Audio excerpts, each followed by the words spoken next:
मेरे प्यारे देशवासियों, नमस्कार। मौसम बदल रहा है। इस बार गर्मी भी बहुत रही, लेकिन अच्छा हुआ कि वर्षा ऋतु समय पर अपने नक्शे कदम पर आगे बढ़ रहा है। देश के कई भागों में झमाझम बारिश से मौसम सुहाना हो गया है। बारिश के बाद ठंडी हवाओं में पिछले दिनों की गर्मी से राहत का अनुभव हो रहा है। और हम सब ने देखा है कि जीवन में कितनी आपाधापी हो, कितना ही तनाव हो, व्यक्तिगत जीवन हो, सार्वजनिक जीवन हो, बारिश का आगमन ही हमारी मनस्थिति को बदल देता है। आज भगवान जगन्नाथ जी की रथ यात्रा देश के कई भागों में बहुत ही श्रद्धा और उल्लासपूर्वक देशवासी मनाते हैं। अब तो विश्व के भी कुछ भागों में भगवान जगन्नाथ जी की रथ यात्रा का उत्सव संपन्न होता है। और भगवान जगन्नाथ जी के साथ देश का गरीब जुड़ा हुआ है। जिन लोगों ने डॉक्टर बाबा साहब आम्बेडकर का अध्ययन किया होगा, उन्होंने देखा होगा कि भगवान जगन्नाथ जी का मंदिर और उसकी परंपराओं की वो बड़ी तारीफ करते थे, क्योंकि उसमें सामाजिक न्याय, सामाजिक समरसता अंतर्निहित थे। भगवान जगन्नाथ गरीबों का देवता है। और बहुत कम लोगों को पता होगा, अंग्रेजी भाषा में एक शब्द है जगरनॉट, और उसका मतलब होता है ऐसा भव्य रथ जिसे कोई रोक नहीं सकता। और इस जगरनॉट का डिक्शनरी मीनिंग में भी ये पाया जाता है कि जगन्नाथ के रथ के साथ में से ही ये शब्द का उद्भव हुआ है। और इसलिए हम समझ सकते हैं कि दुनिया ने भी जगन्नाथ इस यात्रा को अपने अपने तरीके से किस प्रकार से महात्म्य स्वीकार किया है। भगवान जगन्नाथ जी की यात्रा के अवसर पर मैं सभी देशवासियों को शुभकामनाएं देता हूं और भगवान जगन्नाथ जी के श्री चरणों में प्रणाम भी करता हूं। भारत की विविधता, ये इसकी विशेषता भी है। भारत की विविधता, ये भारत की शक्ति भी है। रमज़ान का पवित्र महीना सब दूर इबादत में पवित्र भाव के साथ मनाया। अब ईद का त्योहार है। ईद उल फितर के इस अवसर पर मेरी तरफ से सबको ईद की बहुत बहुत शुभकामनाएं। रमज़ान महीना पुण्य दान का महीना है, खुशियों को बांटने का महीना है। और जितनी खुशियां बांटते हैं, उतनी खुशियां बढ़ती हैं। आइए हम सब मिल करके इन पवित्र उत्सवों से प्रेरणा लेकर के खुशियों के खजाने को बांटते चले, देश को आगे बढ़ाते चले। रमज़ान के इस पवित्र महीने में उत्तर प्रदेश के बिजनौर के मुबारकपुर गांव की एक बड़ी प्रेरक घटना मेरे सामने आई। करीब 3,500 हमारे मुसलमान भाई बहनों के परिवार वहाँ उस छोटे से गांव में बसते हैं। एक प्रकार से ज़्यादा आबादी हमारे मुस्लिम परिवार के भाइयों बहनों की है। इस रमज़ान के अंदर गांव वालों ने मिलकर के शौचालय बनाने का निर्णय किया। और इस व्यक्तिगत शौचालय के अंदर सरकार की तरफ से भी सहायता मिलती है। और उस सहायता की राशि करीब 17 लाख रुपये उनको दी गई। आपको जानकर के सुखद आश्चर्य भी होगा, आनंद होगा। रमज़ान के इस पवित्र महीने में सभी मुसलमान भाइयों बहनों ने सरकार को ये 17 लाख रुपये वापस लौटा दिए और ये कहा कि हम हमारा शौचालय हमारे परिश्रम से, हमारे पैसों से बनाएंगे। ये 17 लाख रुपये आप गांव की अन्य सुविधाओं के लिए खर्च कीजिए। मैं मुबारकपुर के सभी ग्रामजनों को रमज़ान के इस पवित्र अवसर को समाज की भलाई के अवसर में पलटने के लिए बधाई देता हूँ। उनकी एक एक चीज़ भी बड़ी ही प्रेरक है। और सबसे बड़ी बात है, उन्होंने मुबारकपुर को खुले में शौच से मुक्त कर दिया। हम जानते हैं कि हमारे देश में 3 प्रदेश ऐसे हैं, सिक्किम, हिमाचल और केरल। वो पहले ही खुले में शौच से मुक्त घोषित हो चुके हैं। इस सप्ताह उत्तराखंड और हरियाणा भी ओडीएफ घोषित हुए। मैं इन 5 राज्यों के प्रशासन को, शासन को और जनता जनार्दन को विशेष रूप से आभार प्रकट करता हूँ इस कार्य को परिपूर्ण करने के लिए।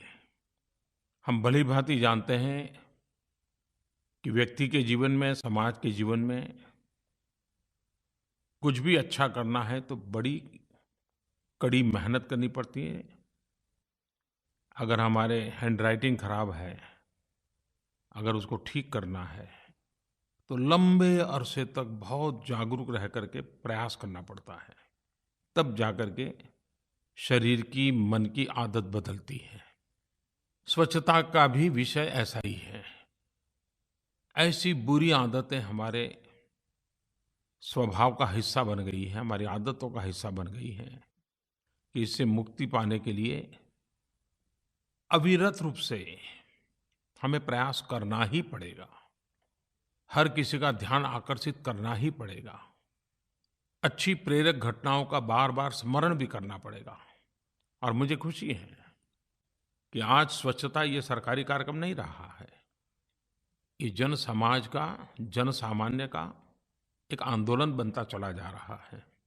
और शासन में बैठे हुए लोग भी जब जनभागीदारी से इस काम को आगे बढ़ाते हैं तो कितनी ताकत बढ़ जाती है। पिछले दिनों एक बहुत ही उत्तम घटना मेरे ध्यान में आई जो मैं आपके सामने ज़रूर कहना चाहूँगा। ये घटना है आंध्र प्रदेश के विजयनगरम जिले की। वहाँ के प्रशासन ने जन भागीदारी से एक बड़ा काम हाथ में लिया। 10 मार्च सुबह 6 बजे से लेकर के 14 मार्च सुबह 10 बजे तक 100 घंटे का नॉन स्टॉप अभियान। और लक्ष्य क्या था? 100 घंटे में 71 ग्राम पंचायतों में 10,000 घरेलू शौचालय बनाना। और मेरे प्यारे देशवासियों, आप जानकर के खुश हो जाएंगे कि जनता जनार्दन ने और शासन ने मिल करके 100 घंटे में 10,000 शौचालय बनाने का काम सफलतापूर्वक पूर्ण कर दिया। 71 गांव ओडीएफ हो गए।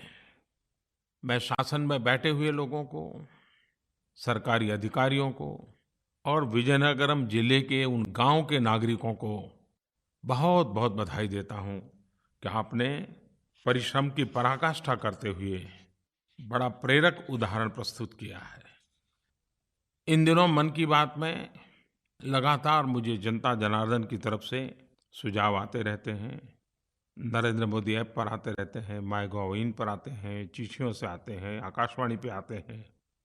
श्रीमान प्रकाश त्रिपाठी ने इमरजेंसी को याद करते हुए लिखा है कि 25 जून को लोकतंत्र के इतिहास में एक काला कालखंड के रूप में उन्होंने प्रस्तुत किया है। प्रकाश त्रिपाठी जी की लोकतंत्र के प्रति ये जागरूकता सराहनीय है। और लोकतंत्र एक व्यवस्था ही है ऐसा नहीं है, वो एक संस्कार भी है।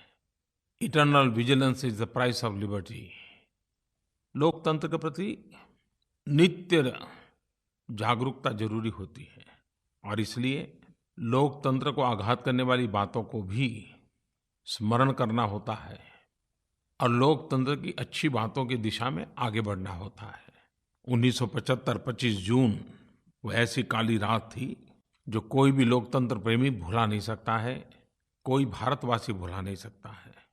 एक प्रकार से देश को जेल खाने में बदल दिया गया था, विरोधी स्वर को दबोच दिया गया था। जयप्रकाश नारायण सहित देश के गणमान्य नेताओं को जेलों में बंद कर दिया था।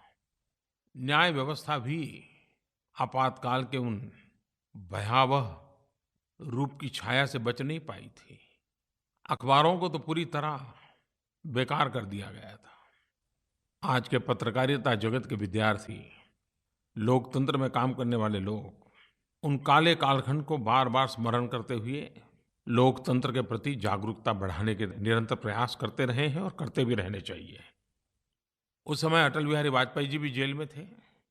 जब आपातकाल को 1 वर्ष हो गया तो अटल जी ने एक कविता लिखी थी और उन्होंने उस समय की मनस्थिति का वर्णन अपनी कविता में किया है। झुलसाता जेठ मास शरद चांदनी उदास। झुलसाता जेठ मास, शरद चांदनी उदास। सिसकी भरते सावन का, अंतर्घट रीत गया। एक बरस बीत गया, एक बरस बीत गया।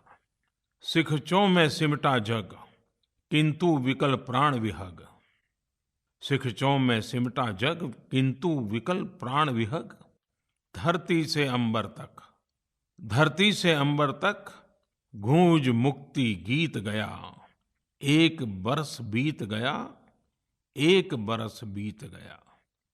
पथ निहारते नयन, गिनते दिन पल छिन। पथ निहारते नयन, गिनते दिन पल छिन।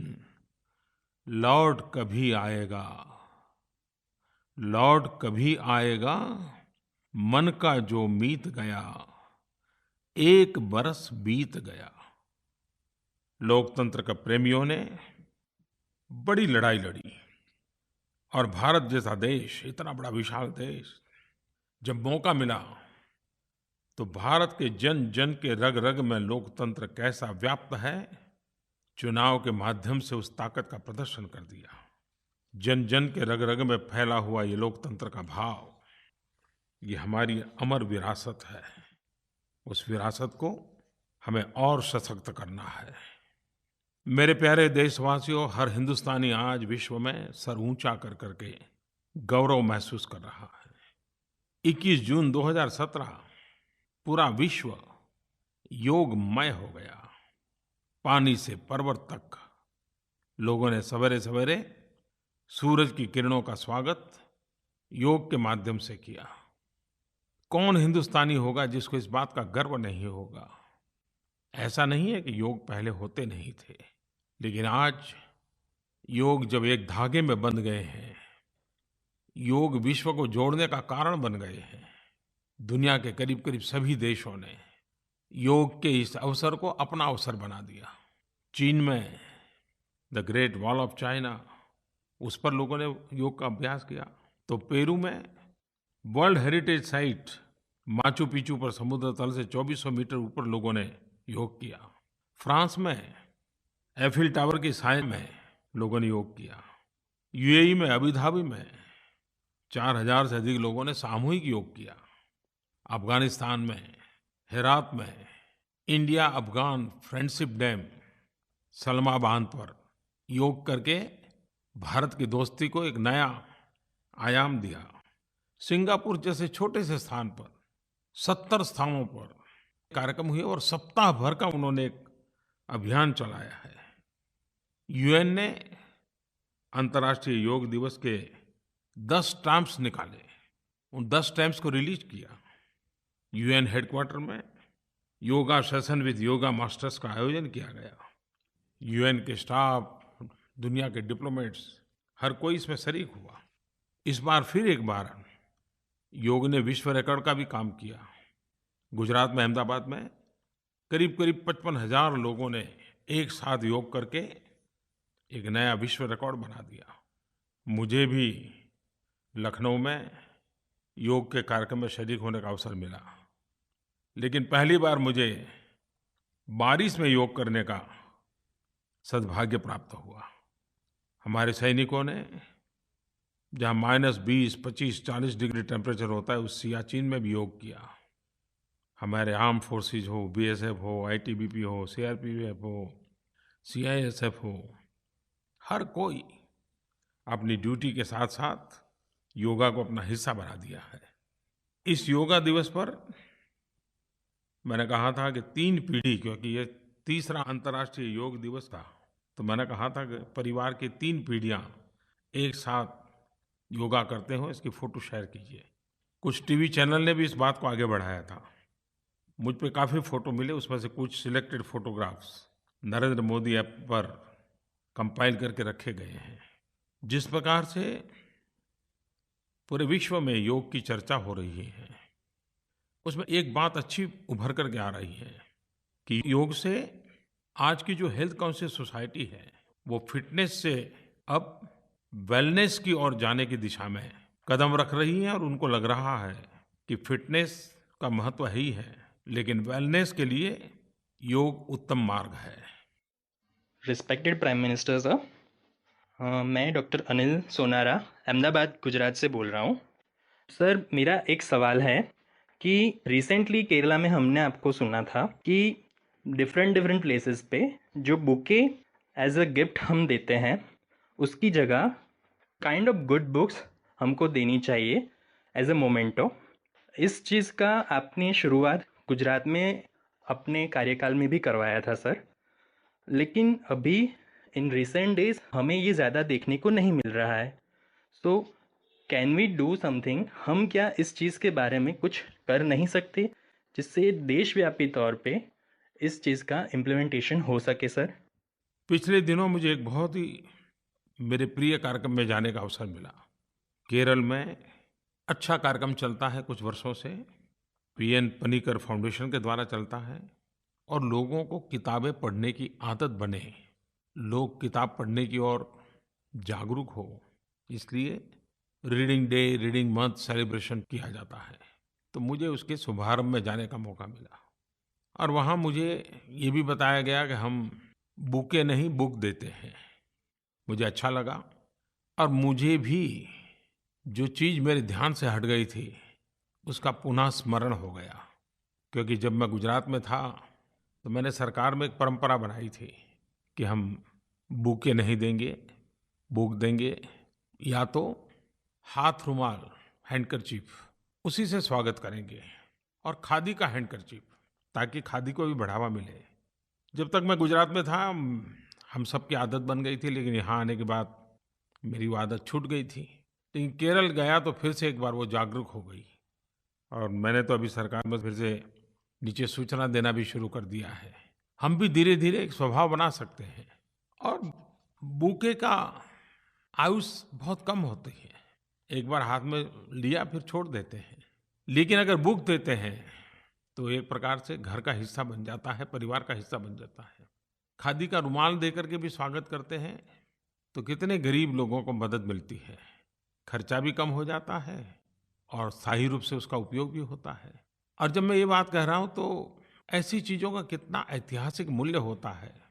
मैं गत वर्ष जब यूके गया था तो लंदन में ब्रिटेन की क्वीन एलिजाबेथ ने मुझे भोजन पे निमंत्रित किया था।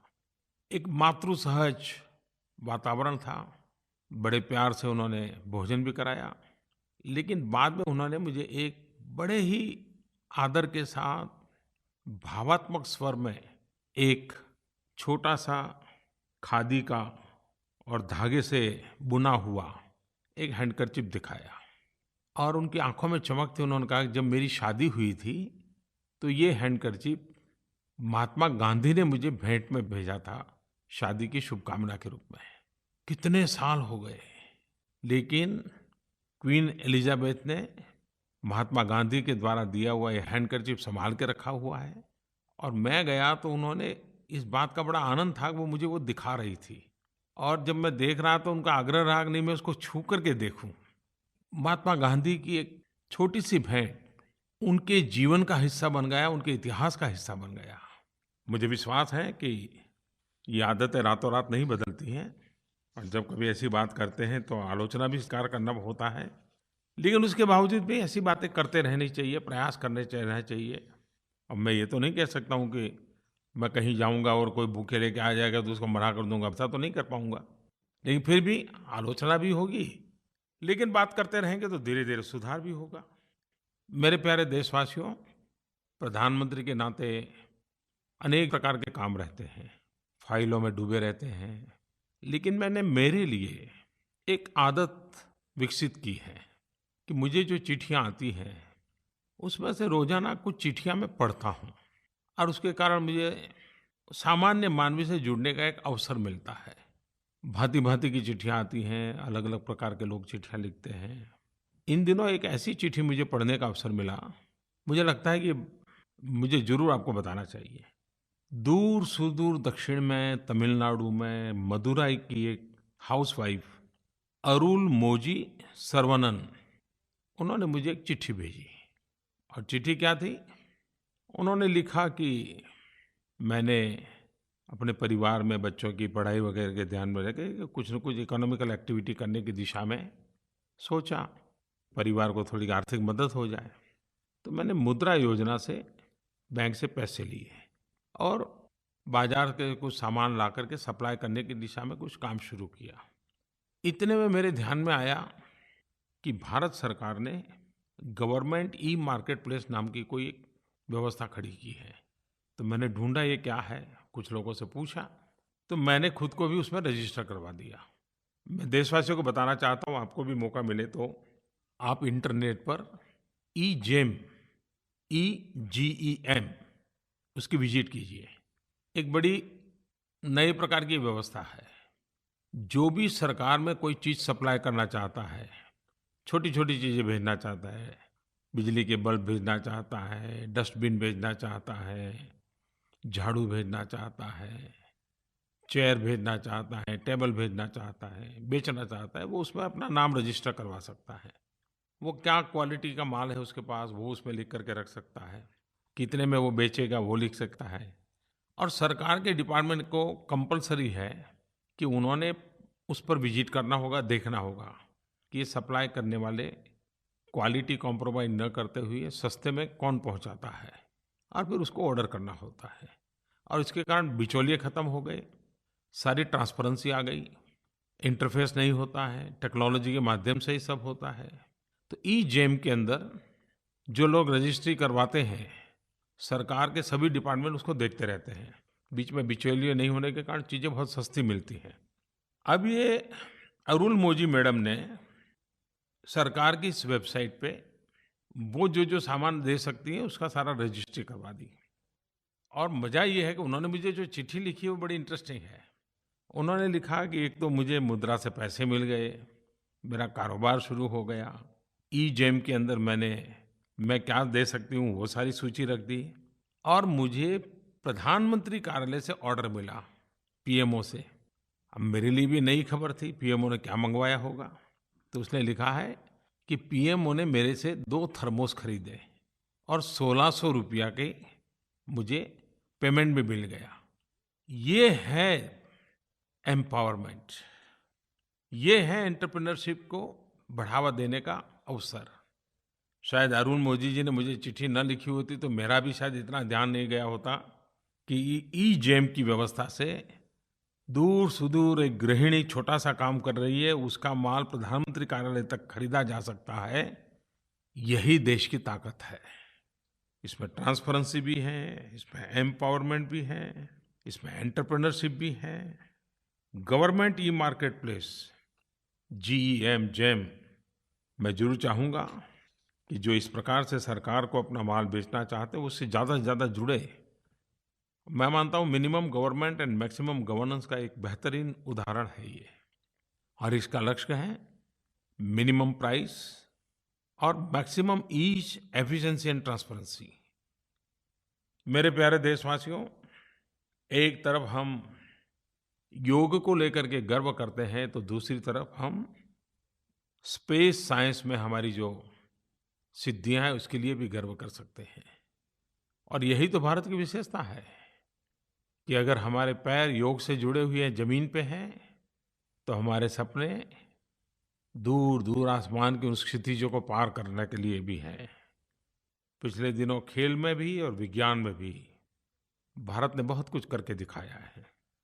आज भारत केवल धरती पर ही नहीं, अंतरिक्ष में भी अपना परचम लहरा रहा है।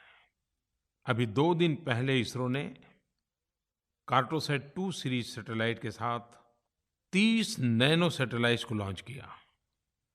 और इन सैटेलाइट्स में भारत के अलावा France, Germany, Italy, Japan, Britain, America, ऐसे करीब-करीब 14 देश इसमें शामिल हैं। और भारत के इस नैनो सैटेलाइट अभियान से खेती के क्षेत्र में, किसानी के काम में, प्राकृतिक आपदा के संबंध में काफ़ी कुछ हमें मदद मिलेगी। कुछ दिन पहले इस बात का हम सबको बराबर याद होगा, इसरो ने GSAT-19 का सफल लॉन्च किया था। और अब तक भारत ने जो सैटेलाइट लॉन्च किए हैं उसमें ये सबसे ज़्यादा वज़नदार हैवी सैटेलाइट है और हमारे देश के अखबारों ने तो उसको हाथी के वज़नों के साथ तुलना की थी। तो आप कल्पना कर सकते हैं कि कितना बड़ा काम अंतरिक्ष के क्षेत्र में हमारे वैज्ञानिकों ने किया है। 19 जून को मार्स मिशन के 1000 दिन पूरे हुए। आप सबको पता होगा कि जब मार्स मिशन के लिए हम लोग सफलतापूर्वक ऑर्बिट में जगह बनाई थी, तो पूरा मिशन एक 6 महीने की अवधि के लिए था। उसकी लाइफ 6 महीने की थी। लेकिन मुझे खुशी है कि हमारे वैज्ञानिकों के इस प्रयासों की ताकत ये रही कि 6 महीने तो पार कर दिए, 1000 दिन के बाद भी ये हमारा मंगलयान मिशन काम कर रहा है, तस्वीरें भेज रहा है, जानकारियाँ दे रहा है, साइंटिफिक डाटा आ रहे हैं। तो समय अवधि से भी ज़्यादा, अपने आयु से भी ज़्यादा काम कर रहा है। 1000 दिन पूरा होना हमारे वैज्ञानिक यात्रा के अंदर, हमारी अंतरिक्ष यात्रा के अंदर एक महत्वपूर्ण पड़ाव है। इन दिनों स्पोर्ट्स में भी हम देख रहे हैं कि हमारे युवाओं का रुझान बढ़ता चला जा रहा है। अब ये नज़र आने लगा है कि पढ़ाई के साथ-साथ खेल-कूद में भी हमारी युवा पीढ़ी को अपना भविष्य दिखने लगा है। और हमारे खिलाड़ियों के कारण, उनके पुरुषार्थ के कारण, उनकी सिद्धि के कारण देश का भी नाम रोशन होता है। अभी हाल ही में भारत के बैडमिंटन खिलाड़ी किदाम्बी श्रीकांत ने इंडोनेशिया ओपन में जीत दर्ज कर देश का मान बढ़ाया है। मैं इस उपलब्धि के लिए उनको और उनके कोच को हृदय से बधाई देता हूँ।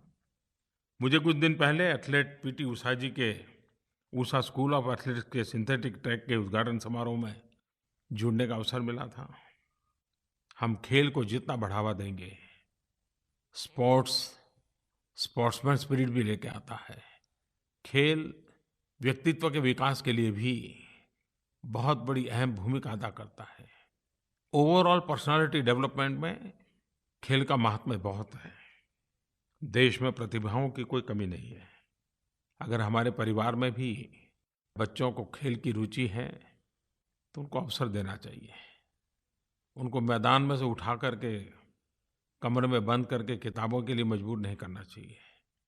वो पढ़ाई भी करें, उसमें भी आगे बढ़ सकता है तो बढ़े, लेकिन अगर खेल में उसका सामर्थ्य है, रुचि है,